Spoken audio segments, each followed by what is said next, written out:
Welcome to Jogja. Tadi udah perjalanan 1 jam lebih dari Jakarta. Dan alhamdulillah sekarang jam setengah 7 pagi. Saya ngerasa ya teman-teman semua, beberapa tahun lalu kok kayak saya ngerasa saya masih kuat, masih strong gitu. Masih sehari 4 masjid tuh bisa, pagi, siang, sore, malam ceramah. Terus bangun ke bandara dari jam 3 pagi, bangun siap-siap sampai ke kotanya. Sampai ke kotanya kan ini kan perjalanan jauh ya. Pokoknya sampai kepingin apa lagi jam 12 malam tuh kayak strong. Kok sekarang kayaknya udah lemah gitu, kayak udah jompo. Rasanya tuh kayak ternyata usia yang saya menolak tua ini ya, ternyata saya merasakan bahwa saya ternyata sangat lelah ya saat ini. Jadi ada cerita lucu nih. Jadi semalam itu kan safari dakwah kan, itu baru dipikirin aja udah capek rasanya. Tapi ya sudahlah ya, segala sesuatu nggak usah dipikirin, dijalanin aja. Dan biasanya sih gini-gini kalau ketemu jemaah lupa, ntar baru ngerasa sakit-sakit badannya udah di hotel lagi gitu. Jadi sekarang kita masuk dulu ke dalam. Laper guys, nggak tahu nih kita makan apa nih. Yaudah kita masuk dulu, ntar ikuti perjalanan selama saya berada di Jogja dan Solo dalam agenda safari dakwah selama liburan musim panas di 2025 ini. Let's go!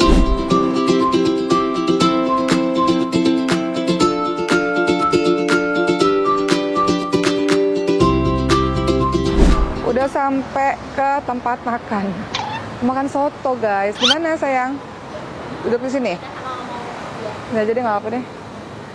Kita merasakan pagi hari di Yogyakarta ini dengan makan soto. Biasanya mah jarang banget kulineran. Sekarang nggak tahu ya lagi. Pengen aja. Ayo kasih pertanyaan apa lagi? Kalau di Mesir rumah lidahnya berubah nggak sih, Mas? Nggak dong, kan di Mesir makan Indonesia. Oh, betul. Jadi tapi Mas suka makanan Mesir? Makanan Mesir suka-suka aja. Kan mau pemakan segala. Cuma nggak semangat. Ini nih duduk nih. Iya banget semangat ya. Ngantuk. Cuma tuh yang ngerasa kan selama ini ya kalau tidur tuh cukup 5 jam lah, cukup lah sehari 5 jam. Sekarang tuh udah semakin sepuh ini. 5 jam tuh kayak kurang gitu, jadi ngantuk. Nggak tahu ya.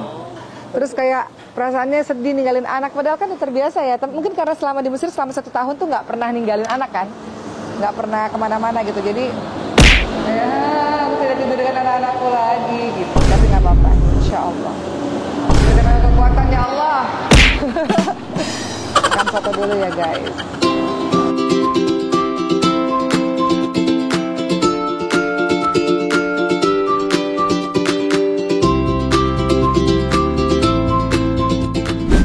Jadi selama bertahun-tahun hidup di Indonesia itu, Uma tuh tipe orang yang nggak, kalau kata orang tuh nggak menikmati hidup gitu. Jadi maksudnya nggak suka nongkrong-nongkrong, nggak suka ngapa-ngapain. Emang hidupnya tuh terlalu kaku ya. Dari rumah masjid, kampus, nggak pernah ngapa-ngapain, nggak pernah menikmati suasana dan apa-apa. Tapi setelah ke Mesir, tiba-tiba pulang ke Indonesia tuh kayak ngerasa pengen nikmatin makan di warung mana, pengen nikmatin gitu loh. Itu Uma ngerasa perbedaan itu tuh, perubahan itu. Kayak ngerasa turis aja gitu, turis pengen ngerasain ini, ngerasain itu gitu. Jadi sekarang seperti ini contohnya, pagi-pagi kita makan soto di sebuah rumah makan di Jogja gitu. Jadi ya itu. Jadi sekarang mau lebih menikmati hidup dengan mencoba berbagai macam hal.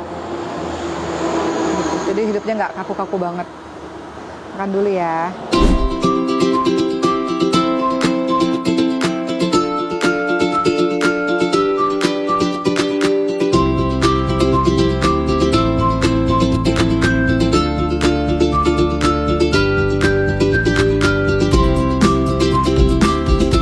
Berupaya hanya sedih kami minta Ibu untuk terus berdoa kepada Allah SWT agar Allah memberi.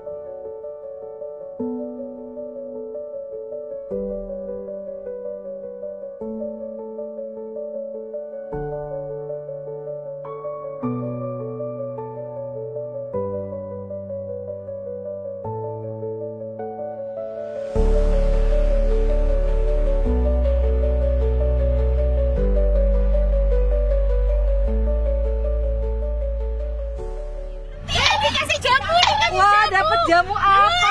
Berasem jur kulit asem kan tadi senang toh. Makasih Bu. Makasih Makasih ya Bu. Sama-sama ya. Iya, makasih. Dapat jamu.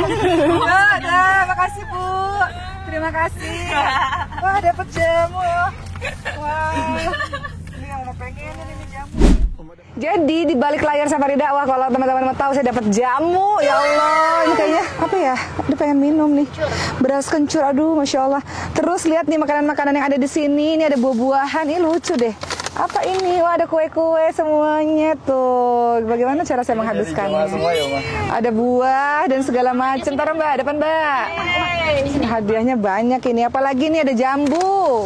Tuh, jambu, ada bakpia, segala macam jenis makanan. Biasanya yang memakan ini semua adalah, coba tebak siapa? Adalah para teman-teman di pesantren Tahfiz Maskan Hufaz ya. Karena mereka itu kalau ada makanan mereka sangat berebut-rebutan. Jadi alhamdulillah. Jadi ibu-ibu makasih ya udah ngasih makanan buat saya. Ini makanan nggak akan ada yang sia-sia, nggak ada, karena semuanya rebutan. Santri-santri kita rebutan dengan makanan-makanan ini. Kalau saya maunya minum jamu ini aja. Makasih ya. Sekarang next di masjid yang ketiga di daerah Bantul. Let's go.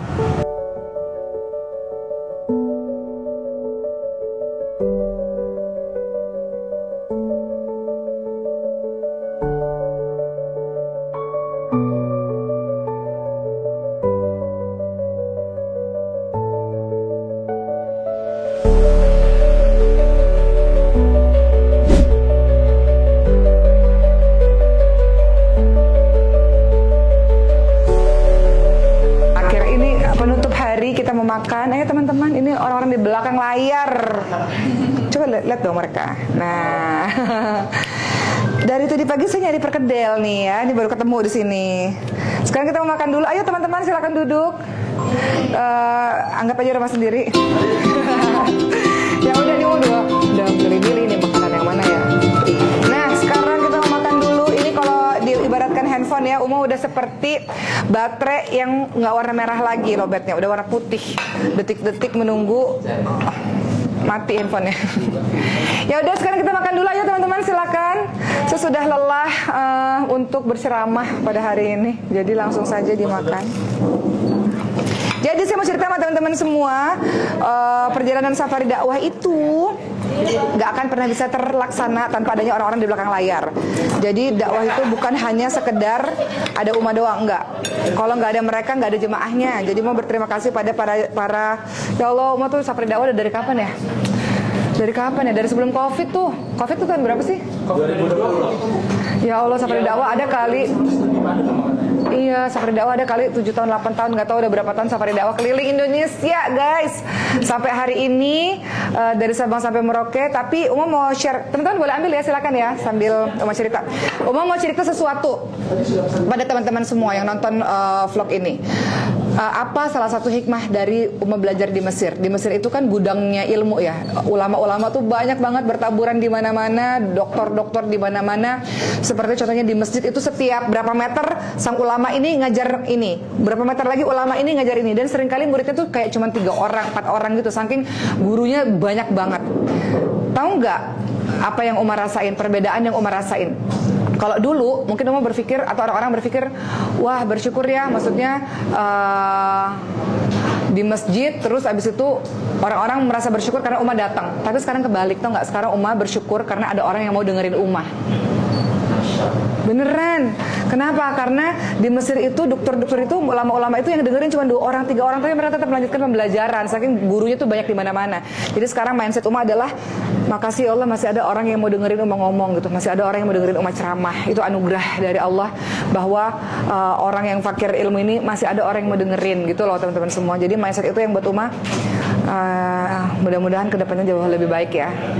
Alhamdulillah. Jadi makasih para jemaah udah mau dengerin saya ngomong. Ya Allah, doain semoga bermanfaat apa yang saya sampaikan, dan bermanfaat untuk saya, untuk kita semua insya Allah. Oke? Ya. Besok kita masih lanjut lagi dengan 2 masjid lagi. Mungkin kalian nggak terlalu, kenapa ya kalau vlog-vlog tentang ceramah ini pasti yang nonton dikit banget, tuh heran deh kenapa. Coba dibanyakin gitu loh, biar teman-teman tahu di belakang layar itu kayak gimana ya. Jadi ya udahlah, pokoknya mau ngucapin makasih pada teman-teman panitia di seluruh Indonesia yang selama ini bantu di balik layar. Kalian semua mengorbankan tenaganya, waktunya, pikirannya ya Allah buat dakwah ini, masya Allah. Terus kan di belakang layar nggak kelihatan, terjaga keikhlasannya, masya Allah. Makasih ya Allah, sebaik-baik pemberi balas atas semua kebaikan. Makan dulu. The next day. Selamat datang di Day 2. Sekarang masih di Jogja dan ini jam berapa ini? Jam 8 pagi. Kita mau menuju ke Solo. Safari dakwah di Solo. Ya alhamdulillah. Nikmatnya bisa beristirahat, mengembalikan energi lagi. Saya mau cerita dikit ya. Saya tuh kalau mau mulai ceramah tuh suka haru tahu. Ini kisah di balik layar ya. Suka haru kayak ya Allah. Itulah ntar ini lagi. Pokoknya rahasia di balik dakwah itu kalau misalnya sebelum ceramah tuh kan saya sholat dulu tuh tadi. Terus kayak suka haru kayak ya Allah. Saya yang banyak dosanya ini gitu-gitulah teman-teman. Jadi kayak haru masih ada orang yang mau dengerin. Haru masih Allah kasih kesempatan buat bisa berdakwah gitu. Ya mudah-mudahan apa yang saya sampaikan itu juga berefek dalam kehidupan saya dan saya lakuin juga ya. Doain ya teman-teman ya. Oke, sekarang saya mau menuju ke Solo. Dan kita lihat deh gimana jemaah yang ada di sana. Sebenarnya kebutuhan saya nih, kenapa saya mau ceramah kemana-mana. Saya pengen kalau saya meninggal nanti mereka ingat saya terus mereka doain saya gitu sih. Seperti itu. Walaupun beberapa teman bilang nggak juga, ntar kalau kamu meninggal juga orang udah lupa gitu. Cuman at least pada saat saya meninggal mereka ingat bahwa kita pernah ketemu dan doain gitu. Gitu sih teman-teman. Lagi melo ya pagi ini nggak tahu kenapa. Ya udah deh. Sekarang kita menuju ke Solo. Let's go.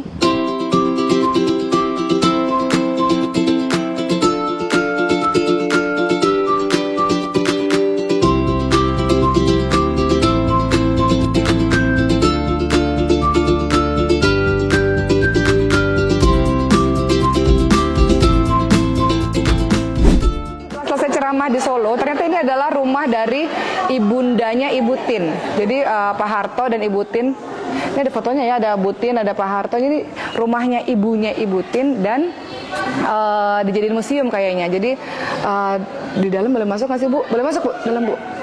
Oh Bismillah. Ya udah ntar kita lihat ya di dalamnya rumahnya seperti apa. Ini rumah zaman dulu masih terjaga keasliannya ya Bu. Di dalamnya juga masih terjaga. Tahun 1878. Ntar Bu, jelasin Bu. Ini sejarah buat orang Bu. Silakan Bu. Jadi gimana Bu? Ini dalam Kalitan itu tempat tinggalnya Butin, ibunya Butin itu ada di dalam Kalitan. Rumah ini masih asli, bangunan tahun 1878. Wow. Iya, jadi asli, ini masih asli di dalamnya. Di Nanti, dalamnya asli juga? sama, nanti Bu Ustazah saya suruh masuk, saya nyarain. Insya Allah. Ya, kita mau lihat rumah zaman dulu seperti apa. Rumah apa ya? Iya. Rumah orang nomor 1 Indonesia. Kayak gimana? Kita lihat nanti ke dalam ya. Izin ya Bu, ke dalam ya Bu. Minum beras kencur dulu. Bentar. Tapi biasa, bikinnya kayak bikin sirup. Aduh enak banget Masya Allah. Jadi kita mau masuk ke rumah. Bilangnya apa ya? Rumah apa? Iya. Wah keren. Wah keren banget. Masya Allah. Ini dari tahun 1800 ya Bu? Wow. Ini kalau orang Mesir lihat nih. Saya jelaskan. Ayo Bu. Ibunya Butin. Yang mana Bu? Ini ibunya Butin. Ibunya Butin. Ibunya Butin itu ibunya Butin itu keturunan Mangkunegara ketiga. Oh. Iya. Okay. Ini yang Mangkunegara ketiga. Tapi kalau bapaknya Butin keturunan Mangkunegara kedua. Oh, zaman dulu nggak ada foto Bu ya, jadi pakai lukisan. Lanjut guys. Kenapa ini aslinya gebyok ini seperti di atas? Karena Pak Harto itu senang seni grafi ukir. Nah, panggillah dari Jepara diukir di sini. Jadi gebyok ini aslinya di atas. Oh. Tahunnya gebyok itu apa sih Bu? Gebyok itu ini, Pak. Oh, ini tuh aslinya di atas. Iya, sepertinya kayak di atas. Cuman Pak Harto suka ukir dari Jepara dipanggil ke sini ngukir ini. Grafi. Iya. Ini hasil karya orang-orang Indonesia. Lihat nih, ya Allah. Indah banget. Ini apa sih?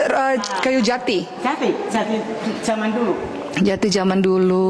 No, ini tahun 1878. Tahun 1800-an guys. Kayu jati itu tahan berapa tahun Bu? Nah, ini sudah berapa ratus, 300 lebih ya. Wow. Wow. Keren banget. Ini kalau Ini apa Bu, kasur? Gini, dalam ini dulu kan putra punyanya Ratu Alit. Ratu Alit itu putranya Kasunanan, Keraton Solo. Nah, dibundut sama ibunya Butin. Biasanya kalau keraton kan untuk ini lenggah untuk sungkem. Lebaran. Oh, sungkem. Jadi ini bukan tempat tidur tapi untuk Di sini tuh, di situ tuh. Ini rumah keraton ini ya Bu ya? Iya, betul. Rumah keraton ini, Masya Allah. Jadi di sini suami istri Untuk sungkem. Kalau lebaran maksudnya. betul. Oke. Penghargaan dari Putin. Nah, Wow. itu masih asli nih semuanya. Oke, terus Bu, ini ada guci-guci Indonesia apa guci Iya, dari mana nih Bu? Indonesia ya. Indonesia nih? Apa Cina Bu nih? Porselan-porselan. Seperti kayak ada kunjungan Putin itu sesuatu ngasih kenang-kenangan, sebagian taruh sini, sebagian taruh di Ini dari Indonesia apa dari negara lain? ini kayaknya Cina ya. Cina kan? Oh, dikasih hadiah. Oh. Kan Ibu Tin itu dulu kan ibu Dharma wanita. Jadi setiap acara-acara ada kenang-kenangan. Hebat ya. Ini loh, rapi loh. Maksudnya semua segala sesuatu disimpan. Ntar saya juga mau gitu deh Bu. Kalau ada apa-apa saya mau disimpan juga. Ada apa? Kenang-kenangan ini hadiah-hadiah ditaruh. Hadiah-hadiah. Aduh, rapi banget. Rapi banget ya, Masya Allah. Suatu karena kenapa ini punya Ibu Tin, karena ini tempat tinggal Ibu Tin. Kalau Pak Harto ada iya. di Musuh Jogja. Plakat saya udah kemana-mana Bu, udah gak saya simpen-simpen. Ya Allah, rapi banget lagi ya Allah. Saya udah gak tahu kemana-mana Bu, berhambur-hambur ke sana kemari. Ya Allah. Oh iya ya, tapi yang sisa-sisanya banyak, gak tahu kemana. Ya Allah, Masya Allah, bagus ya Bu. Oh, ini aja Bu, apa ada kamarnya? Gak ada apanya? Gak ada. Ya Ibu Tin di belakang. Oh, tapi putra-putra belakang, nggak boleh untuk umum. Iya. Jadi yang tinggal di sini sekarang siapa Bu? Saya. Oh, Ibu yang jaga. Iya, dulu sama suami. Pertama kali orang tua turun sudah- temurun. Sekarang suami dibundut saya, sama Yusuf yang soleh. Turun temurun, Masya Allah. Dimakamkan di Giri Bangun sama Pak Harto. Putin itu ada di Giri Bangun. Udah pernah Bu Ustazah? Belum, Bu. Ya sana. Masya Allah. Bu, makasih ya Bu. Sama-sama. Saya akhirnya masuk rumah keraton ini. Sama foto sama. Iya, foto di mana nih Bu? Tahu nggak teman-teman semua, dari rumah keraton yang ada di Solo ini, saya jadi belajar untuk apa ya, mendokumentasikan, menyimpan apa-apa yang terkait dengan kita. Karena kan selama ini kan kayak Uma tuh punya plakat-plakat, plakatnya entah kemana-mana, atau punya barang-barang entah kemana-mana, tapi semuanya rapi, terdokumentasikan, tersimpan dengan rapi.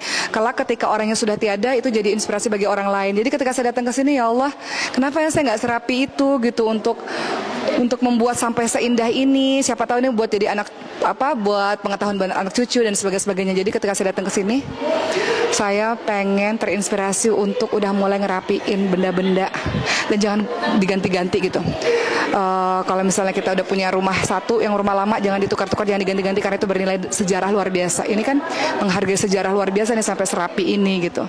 Jadi kalau teman-teman yang sekarang hidup nih, barang-barangnya kah ataupun plakat-plakatnya atau apa-apanya itu disimpan rapi, itu jadi jadi sejarah buat anak-anak keturunan yang akan datang gitu. Ya udah ya, sekarang kita mau ke Jogja lagi untuk ceramah di sana. Ibu-ibu makasih ya.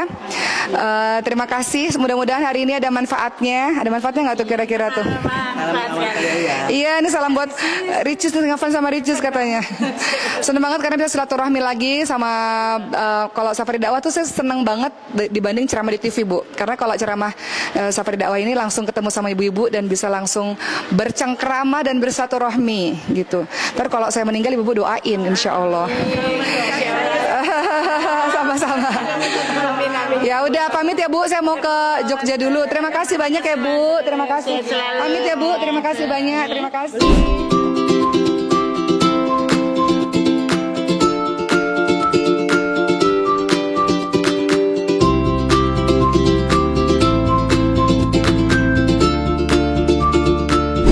Teman-teman semua, alhamdulillah udah selesai semua perjalanan Safari Dakwah. Saya mau pulang ke Jakarta.